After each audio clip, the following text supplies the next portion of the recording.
வணக்கம் தெரிவிச்சுக்கிறோம். இன்னைக்கு ப்ரெஸ் ஷோ, எல்லா டைரக்டரும் பயப்படக்கூடிய ஒரு ஷோ. ப்ரெஸ் ஷோ போடலாமா வேண்டாமா, அன்னைக்கு போடலாம் இன்னைக்கு போடலான்னு எல்லாம் சொல்லிட்டே இருப்பாங்க. ஏன்னா அது பயத்தின் அடிப்படையில் தான், முன்னாடி போடலாம் பின்னாடி போடலான்னு சொல்லிட்டு. ஆனால் போட்டு தான் ஆகணும். வாழை எப்படி பெரிய திருமால் ஃபஸ்ட் நாள் ப்ரெஸ் ஷோ போடும்போது நான் எக்ஸாம் மாணவ மாதிரி நின்றுட்டு இருந்தோம். அதே மாதிரி இன்றைக்கி அந்த உணர்வு இருந்துச்சு.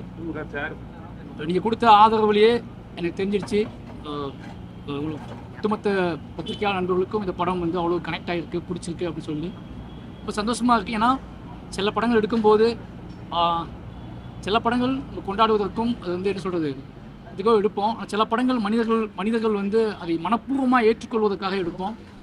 வாழை ஒட்டுமொத்த மனித சமூகமும் மனப்பூர்வமாக ஏற்றுக்கொள்ளணும், மனப்பூர்வமாக வந்து அதை அந்த படத்தின் வழி எண்ணியை புரிந்து கொள்ளணும் அப்படின்னு எடுக்கப்பட்ட ஒரு படம். இந்த படத்துக்கு நீங்கள் கொடுத்த ஆதரவுக்கு, இப்போது நீங்கள் நெகிழ்ச்சியாக கொடுத்த அன்பிற்கும் பிரியத்திற்கும் மொத்தங்களுக்கும் என்னோட சார்பாகவும் என்னோட டீமோட சார்பாகவும் நன்றியை தெரிவிச்சுக்கிறேன்.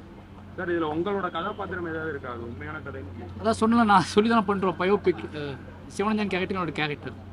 என்னோட ஒரு வருட என் வாழ்க்கையில் நடந்த சின்ன இளமை பருவத்தோட ஒரு வருட பயோபிக் தான், ஒரு வருடத்து காலத்துக்கான கதை தான் இந்த வாழை திரைப்படத்தோட கதை. அதாவது இன்னும் யாரும் படம் பார்க்கல, நம்ம மட்டும் தான் பார்த்துருக்கோம். அதனால் தயவு செஞ்சு நான் சொல்கிறேன், கொஞ்சம் ஹெல்ப் பண்ணுங்கள். நிச்சயமாக வந்து ஏன்னா இது ஒருத்தரோட வாழ்க்கையை பார்க்க போகிறாங்க அப்படிங்கும்போது அந்த தகவல்கள் இல்லாமல் முன் இன்ஃபர்மேஷன் இல்லாமல் அந்த படத்தை அவங்க பார்த்தாங்கன்னா பயங்கரமாக கனெக்ட் பண்ணிக்குவாங்கன்னு எனக்கு தோணுது. அதனால் நீங்கள் தான் கொஞ்சம் இதை வந்து உங்களுக்கு பிடிச்சிருக்கு படம், எனக்கு தெரியும். அந்த எக்ஸைட்மெண்ட்டுக்குள்ளே நீங்கள் கொஞ்சம் இருந்தீங்கன்னா கொஞ்சம் பெட்டராக இருக்கும் எனக்கு. ஏன்னா அந்த படத்தோட இறுதி காட்சி வந்து என் வாழ்க்கையில் ரொம்ப முக்கியமான காட்சி. அதை எடுப்பதற்கு நான் எவ்வளோ சிரமப்பட்டேன், இனி எவ்வளோ மன உளத்துக்கு உள்ளாச்சுன்னு எனக்கு தெரியும். அது உங்களுக்கு ஷேர் பண்ணிக்கிறேன்.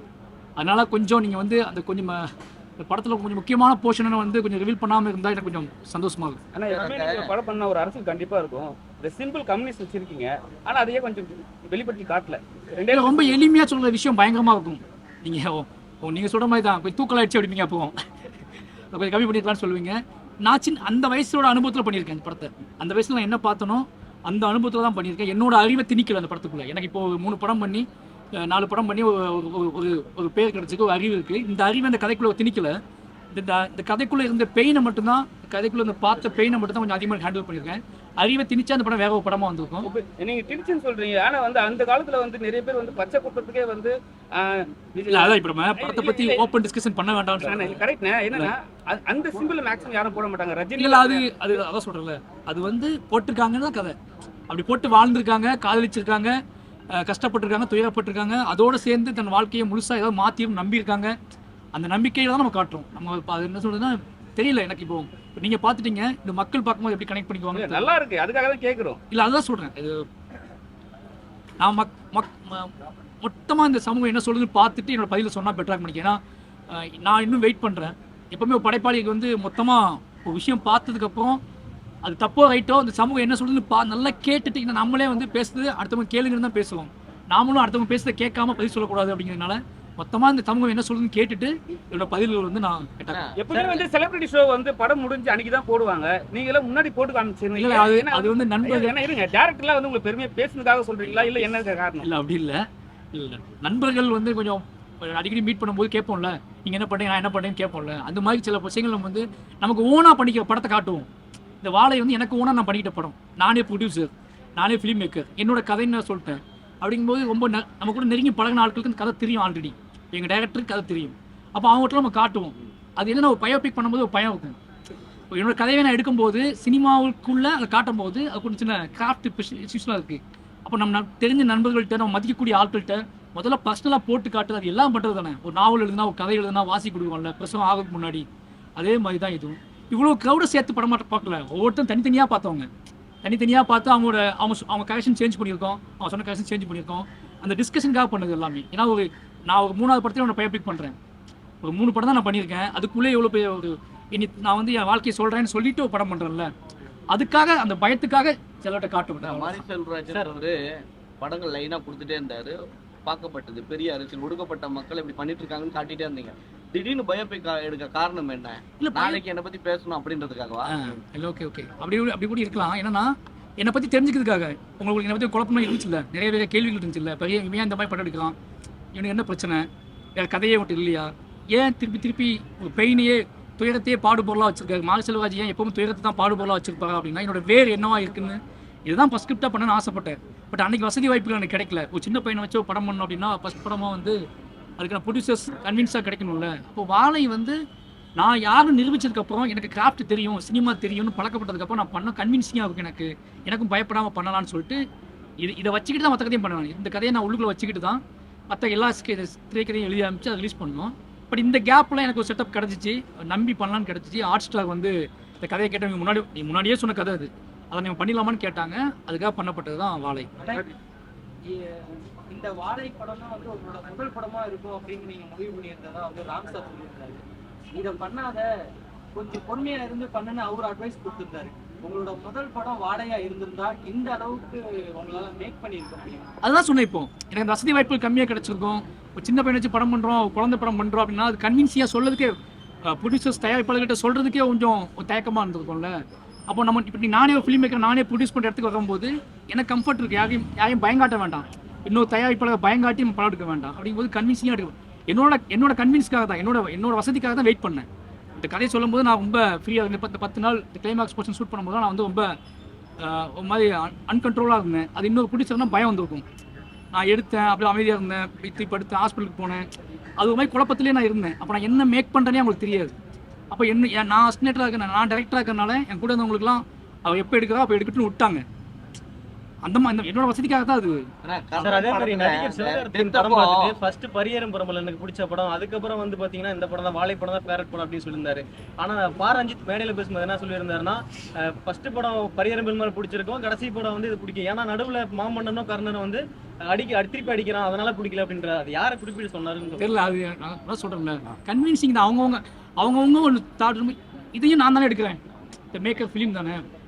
பரியேறும் நான் தான் எடுத்தேன், வாழை நான் தான் எடுத்திருக்கேன், அதேமாதிரி கர்ணன் மாமன் நான் தான் எடுத்திருக்கேன். பட் ஒரு மனுஷன் ஒருத்த வந்து தன்னோட பாடுபொருளில் பேசிட்டே இருக்கும்போது அதில் வேற இடத்துல வேற மாதிரி எமோஷனல் வெளிப்படும். அப்போ மற்றவங்களுக்கு கொடுக்குற ப்ரியாரிட்டி எங்களுக்கு கொடுங்கன்னு கேட்காது. அப்படி இல்லை. நம்ம ஊரில் நிறைய ஆக்ஷன் படம் வருது, நிறைய வன்முறை படங்கள் வருது. அதை நீங்கள் சினிமா எக்ஸ்பீரியன்ஸாக பார்க்கும்போது ஒரு நெஜ லைஃப்லேருந்து சொல்லும் போது அதுக்கும் சினிமா எக்ஸ்பீரியன்ஸ் கொடுங்கன்னு தான் கேட்குறோம், ப்ரியாரிட்டி கொடுங்க. இப்போ நான் ஒரு வன்முறை காட்டினோம்னா அது பயங்கர வேல்யூவாக இருக்குது, அது பயங்கர விமர்சனத்துக்கு உள்ளாக்கப்படுது. நானே ரொம்ப கம்மியாக தான் காட்டுவோம், அதிகமாக காட்டுவோம். ஆனால் மற்ற சினிமாக்களில் பயங்கரமான வன்முறை வருது, அது எக்ஸ்பீரியன்ஸாக பார்க்கப்படுது. தியேட்டருக்கு அனல் பறக்குது, பயங்கரமாக சொல்லப்படுது இல்லை. அதில் வர சின்ன தயக்கம் தான், ஒரு சின்ன ஆசை தான். நம்ம இதோட லைட்டாக தானே பண்ணுறோம், ரொம்ப கன்வின்சிங்காக தானே பண்ணுறோம். அப்போ ஏன் நம்மளோட வன்முறை, நம்மளோட ரியாக்ஷனுக்கு, நம்மளோட எதிர்வினைக்கு ஏன் இவ்வளோ பெரிய வன்முறை முகம் பூசப்படுது அப்படிங்கிற தயக்கத்தில், அப்படிங்கிற ஒரு சின்ன ஆதங்கத்தெல்லாம். ஏன்னா நல்லா தெரியும், ஒரு வருஷத்துக்கு ஒரு 25 படமாவது பெரிய வன்முறை களத்தை கொண்ட படங்கள் வந்துட்டு இருக்கு, ஓகேங்களா. அப்போ இந்த உண்மை கதைகளை, இந்த எளிய மனிதரோட கதையை பேசும்போது அவங்களுக்கு நெருக்கமான சில கோபத்தை நம்ம பதிவு பண்ணும்போது அந்த கோபம் மிகப்பெரிய சமூகத்துக்கு எதிரானது அப்படிங்கிற மாதிரி ஒரு உயரில் வரும்போது கிரியேட்டராக சுதந்திரமாக செயல்பட முடியல. நான் இப்போ வாழை பண்ணிட்டேன், இப்போ நெக்ஸ்ட் கதை பண்ணும்போது எனக்கு இது மாதிரி நம்ம சொல்லிடுவாங்க பயத்திலேயே படம் வந்துருக்குல்ல. ஆக்சுவலா எல்லாரையும் கூப்பிட்டு ட்ரைலர் லான்ச்சுக்கு டேரக்ட்லாம் கூப்பிட்டீங்க. ஆனா சந்தோஷ் நாராயணன்ற ஒரு ஆளை ஏன் கூப்பிடவே மாட்டேங்க? அவர் ஊர்ல இல்ல, கொஞ்ச நாளைக்கு முன்னாடி அந்தகன் படத்துக்கு பெரிய பிரச்சனை இல்ல. ஃபர்ஸ்ட் சிங்கிள் ரிலீஸ் பண்ணிட்டு வந்தாங்க. என்னோட எல்லா லிரிக்கல் வீடியோல சந்தோஷ் நாராயணன் பண்ணி கொடுத்துருப்பாங்க எல்லாமே. இல்ல ஒரு பெரிய இல்ல வரல, அவர் வரல. அதனால என்ன வீடியோ கொடுத்துருந்தாரு. வீடியோ கொடுத்து அவர் நீங்க அதுல பண்ணோம்ல, அதுல புல்லாவை தான் பேசியிருப்பாரு படத்தை பத்தி எல்லாமே, ஓகேங்களா. அவர் ஊர்ல இல்ல, முக்கியமான விஷயமா இருந்தாரு. நான் டக்குன்னு டேட் ஃபிக்ஸ் பண்ணேன். ஏன்னா படம் நிறைய படங்கள் ரிலீஸ் ஆகிட்டு இருந்துச்சு இல்லை, ஆனால் டேட் ஃபிக்ஸ் பண்ணாமலே வச்சுருந்தோம். எப்போ பண்ண போகணும்னு தெரியல எனக்கு. ஏன்னா போன வாரம் நிறைய படங்கள் ரிலீஸ் ஆச்சு. அப்போ அதெல்லாம் ரிலீஸ் ஆகி போனதுக்கப்புறம் தான் நம்ம பண்ணணும்னு பிளான் பண்ணியிருந்தோம். அப்போ அந்த டைம் முன்னாடி வந்து நம்ம முன்னாடி ஒரு ஆகஸ்ட் 15th பிளான் பண்ணியிருந்தோம். அதுக்கு முன்னாடி பிளான் பண்ணியிருந்தோம். அப்போ இருந்தார். அதுக்கப்புறம் அவர் இல்லை. சரி ஓகே அப்படின்னா வீடியோ செட் பண்ணி வீடியோவை பற்றி மேட்ச் பண்ணிட்டு நிறைய டைம் நீங்கள் சொல்லியிருக்கீங்க எங்கள் ஊரில் நாய் பற்றி காட்டியிருக்கீங்க, பன்றி எந்த இடத்துலையுமே காட்டுறீங்க. அதாவது எல்லாத்தையும் நான் காட்டினா என்ன பண்றது, இந்த கதைக்கு என்ன தேவையோ அதை பண்ணிடுறேன். 99ல இதே காலகட்டத்தில் திருநெல்வேலியில வந்து மாஞ்சோலை சம்பவம் நடக்கும், தாமிரபரணி. நீங்களும் நிறைய எழுதியிருக்கீங்க. உங்களோட அடுத்த உண்மை படைப்பா அந்த மாஞ்சோலையை தொலைத்து போன என்னோட வாழ்க்கையை ஃபுல்லா, என்னோட வாழ்க்கைக்குள்ள எனக்கு கொடுத்த அனுபவம் எல்லாத்தையுமே திரைப்படமாக்கும் நோக்கத்தை தான் நான் வந்திருக்கேன். அந்த வாழ்க்கைக்கும் எனக்கும் சமூகத்துக்கும் ஒரு தொடர்பு இருக்குங்க புரிதல் எனக்கு வாசிச்சதுக்கு அப்புறம் தான் வந்திருக்கு. அப்போ எனக்கு இல்லை, அது என்னோட வாழ்க்கை மட்டும் நினச்சிட்டு இருந்தேன், என்னோட விதின்னு நினச்சிட்டு இருந்தேன்.